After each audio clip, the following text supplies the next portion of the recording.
Hi friends, இன்றைக்கி எங்கள் வீட்டில் பிரியாணி செஞ்சுக்கிட்ருக்கோம். இதில் இப்போ என்னென்ன போட்டிருக்குன்னு பார்த்தீங்கன்னா, நெய், எண்ணெய், பெரிய வெங்காயம், பச்சை மிளகா, பட்டை, கிராம்பு, ஏலக்காய், பிரியாணி இலை எல்லாமே போட்டு வதக்கிட்டுருக்கோம். நல்லா ஃப்ரை ஆகட்டும். இப்போ ஃப்ரை ஆகிடுச்சு, தக்காளி போட ரெடி ஆகிடும். இப்போ ஒன்றுனா சொல்கிறேன். என்ன வந்து சிலிண்டர் மாட்டேன் ஏழு அதை காட்டுடா. நீ என்ன மேலேயே தூக்குற? அதை காட்டு. அப்படியே ஆன் பண்ணி வச்சுக்கோங்க. கோல்டன் ப்ரௌன் வரணுன்ற வெங்காயம் கோல்டன் ப்ரௌன் வர்ற வரைக்கும் நம்ம வெயிட் பண்ணலாம். சட்னி தெரிய மாட்டேங்குது தம்பி. பிடிக்க தெரியுதா இருக்கு? பேசாம உள்ளக்க போட்டு நான் செல்ல வாட்டிடலாமா? தக்காளி போட்டாச்சு. தின்றேன் சொல்லணும். அதை திட்டு சொல்லிட்டான். தக்காளி போட்டாச்சு. இப்போ நம்ம இது ஃப்ரை ஆகிற நல்லா வதங்குற வரைக்கும் வெயிட் பண்ணலாம். ஓகே ஃப்ரெண்ட்ஸ், இப்போ நம்ம உப்பு போட்டுட்டோம். இப்போ நல்லா நல்லா வதங்கிடுச்சு, ப்ரௌன் கலர்லேயும் வந்துச்சு. இப்போ நல்லா கிண்டுறோம்.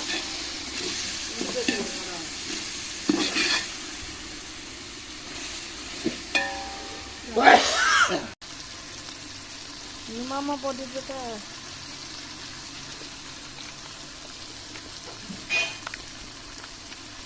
பார்த்தீங்களா, நல்லா கொதிச்சுக்கிட்டு இருக்கு.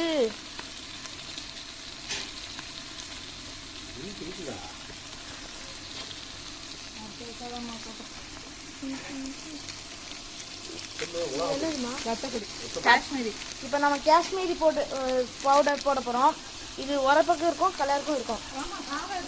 அப்போ கலர் மட்டும். ஓ அப்படியா? இப்போ நம்ம கலர் மட்டும் போடுமா? இப்போ நல்லா கிண்டி வச்சுக்கணும்.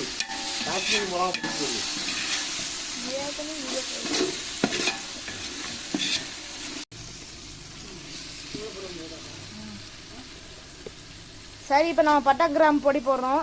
எங்கள் வீட்டில் பொடி இல்லை, அதனால எங்கள் அம்மாவே அடிச்சாங்க.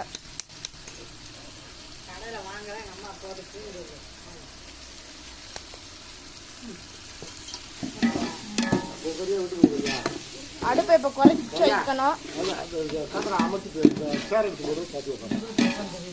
சரி, நம்ம ஒரு நிமிஷம் போடுவா. இது என்னது? இப்போ நம்ம மல்லி இலையும் புதினாவும் போட்டாச்சு. நல்லா கிண்டி அடிக்கலாம். நல்லா கிண்டுமா. தயிர் ஊற்றிட்டு போடு. எண்ணெய் விடும். அது வேண்டாம்டா, நான் இதை வச்சா கிண்டிக்கிறேன். அந்த கரண்டி யூஸ் பண்ணாத. வெளிச்சமே இல்லை. ஏமா இங்கிட்டு வாமா, இங்கிட்டு வந்து போடுமா. வெளிச்சமே இல்லாம தம்பி, இந்த தண்ணியில் அந்த கரண்டியை கழுவிடு.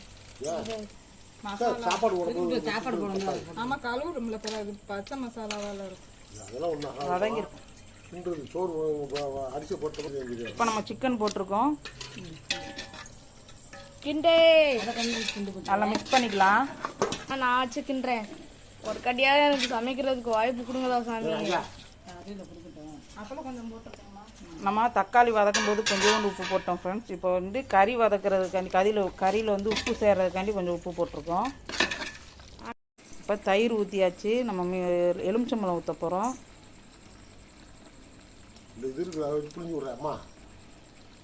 அதில் அந்தளவுக்கு சாறு வராது, புரிஞ்சாதான் சாறு வரும்.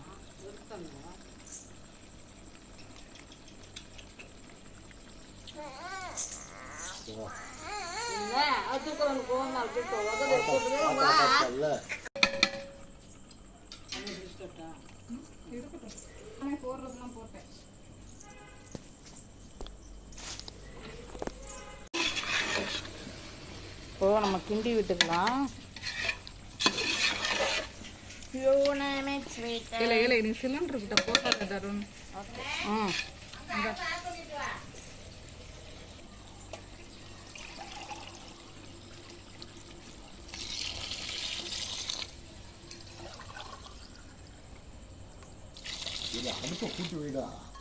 இப்போ கூட்டிடுவோம். தண்ணி ஊற்றுறாங்க.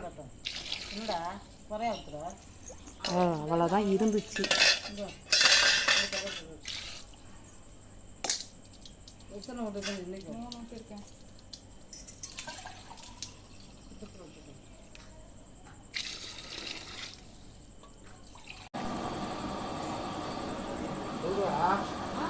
இப்போ அரிசி போட போகிறோம். ஏய் இதுக்கு அது பொண்ணு பக்கம் சட்டியோட கொட்டு. நானும் வரேன் போட. சட்டியோட கொட்டு. தண்ணி நிறைய இருக்கு, பேசாம இரு.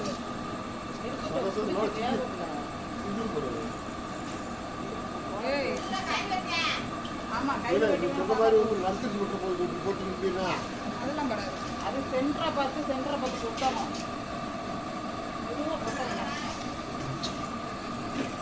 தண்ணி நிறைய இருக்கு, கொஞ்சம் வடிச்சுக்கோ. அதுதான் நீ அதில் தண்ணி கம்மியாக ஊற்றுங்க. இன்னைக்கு வந்து எங்கள் தாத்தாக்கும் பாட்டிக்கும் வந்து ஆனிவர்சரி, அதனால நாங்கள் இன்னைக்கு வந்து பிரியாணி போட்டுக்கிட்டு இருக்கோம். முன்னாடி சொன்னாங்களா என்னன்னு தெரியல, நாங்கள் விட்டு தான் எடுத்துக்கிட்டு சேர்த்து போடுறோம். அதனால எங்கள் அப்பா வச்சுருக்காங்க, அதனால் நான் வந்து கேட்டு கொடுக்கல.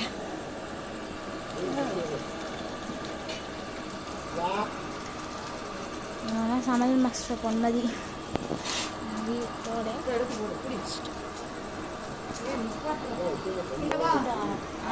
இப்போ வந்து அரிசி போட்டாச்சு. இப்போ கிண்டி விட போகிறாங்க. இப்போ பொங்கி மேலே வந்துச்சுன்னா மறைக்காத தருண்.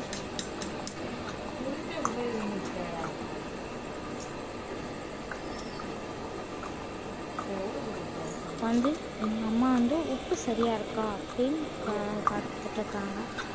நம்ம சமையல் மாஸ்டர் மேடம் வந்து கிண்டிட்டு இருக்காங்க. அதாவது எங்கள் சித்தி தான் சமையல் மாஸ்டர்னு சொல்லிக்கிட்டு இருக்கேன், ஏன்னா அவங்க நல்லா சமைப்பாங்க.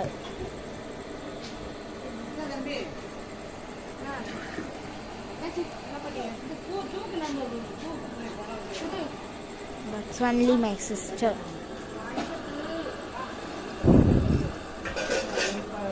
கிண்டி விடு சித்தி, கிண்டி விடு சித்தி. இப்போ வந்து பார்த்தீங்கன்னா அடுப்பு வந்து கொதிச்சுக்கிட்டு இருக்கு. பிரியாணி கொதிச்சுக்கிட்டு இருக்கு. நம்ம தண்ணி லெவலாக வந்தோடனே நம்ம வந்து அடுப்பை சிம் பண்ணிக்கலாம். இவங்க தான் சமையல் மாஸ்டர் பொன்மதி. நான் இல்லை, எங்கள் அக்கா. கட் பண்ணு. இந்த இருக்காங்க அவங்க அக்கா. இது பார்த்தீங்கன்னா அடுத்த சமையல் மாஸ்டர் இந்த கிண்டிட்டு இருக்காங்க பாருங்க. அதே காத்து வாசம் வேற, அதே மண்ணு வண்ணம் வேற, அதே மக்க வாழ்க்கை வேற, ஒண்ணு மட்டும் மாறவில்லை. மத்த நாட்டு சுவையெல்லாமே ஒத்த வேலை உடைய போல, சுத்தமான நம்மூர் சுவையோ ஆத்தா